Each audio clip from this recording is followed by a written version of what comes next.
Well, Daniel Smith's lawyer claims her client has spiritual problems and killed little Jerobejin van Wyk in an occult ritual. 56-year-old Smith made his first appearance in a Claver court yesterday but didn't apply for bail. His lawyer, Santi Human, gave interviews and released a bizarre statement claiming we're dealing with the spirits of darkness and pure evil. She claimed he was taught to kill by an occult group and that this was his fourth murder. It sounds similar to cases from the late 80s in what became known as Satanic panic. Well, Professor Nicky Falkof is with the Wits Media Studies Department and has studied the phenomenon in South Africa. Nicky, thanks so much for joining us.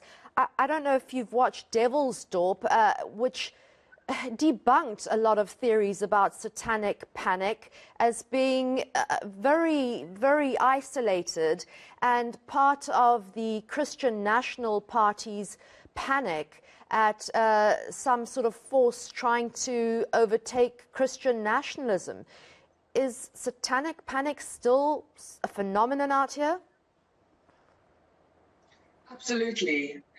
My research has largely focused on the satanic panic that, as you say, overcame this country in the 1980s, which was in a lot of ways a response to threats to white dominance, where, as you say, the National Party and various other conservative Christian groups were really struggling to deal with the fact that white supremacy was clearly under threat. And so this sort of occult imagined threat was developed collectively by people's collective unconscious almost to help find a way to explain the threats to white dominance as a spiritual crisis. But since then, you know, Satanism in this country has not gone away as a sort of a framework, an exploratory framework for why violence happens. You know, we see, as you mentioned Devil's Dorp, those murders of that young woman, Michaela Valentine, and various other people. I've done some research on some satanic murders of young women that took place in 2011 and 2014. And what we see repeatedly in this country is these acts of incredible, exceptional, insane violence that people then try and explain away as the acts of Satanists, as though this somehow makes sense. You know, we could try and compare this Claver killing to other so-called satanic killings, but to me, it sounds a lot more like the sunflower murders that happened in Coligny a few years ago, where a farmer basically two farmers murdered a young boy. They were later acquitted, so I can't, of course, speak to whether these facts are true or whether, you know, there's information that we don't know about. But they were accused of murdering a young boy who had stolen sunflowers. What we see here is we see something similar. We see a man of a certain position with a certain amount of wealth and power attacking and killing two young boys who are accused of stealing fruit from his property. These two killings seem extremely similar. And the first one, the Coligny killing, had nothing to do with Satanism. The lawyer is claiming this was a satanic occult ritual.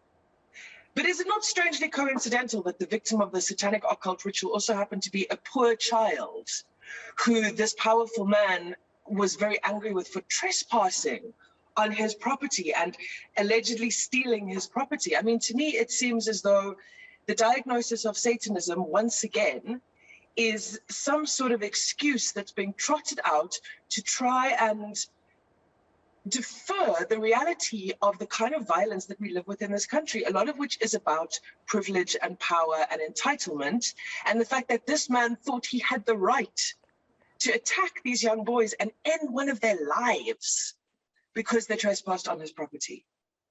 So Satanism is really just, in this case, and as you say, the sunflower case, and many others actually, it's really just a veneer or excuse for plain criminality and a depraved person who's trying to get rid of body parts, for instance, in yesterday's incident.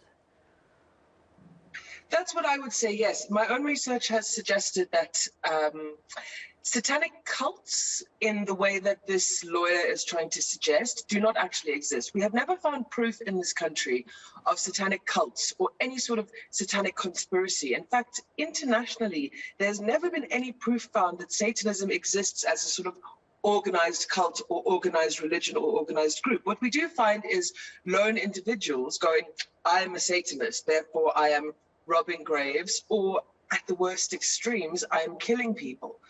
There is no evidence that this kind of large-scale satanic conspiracy exists at all. And what we have seen repeatedly in South Africa is that when people claim they were made to do things by Satanism, they are doing this because they are trying to find a way to explain away their own violence. Thank you so much. And to me, it's incredibly similar. It's extremely similar to...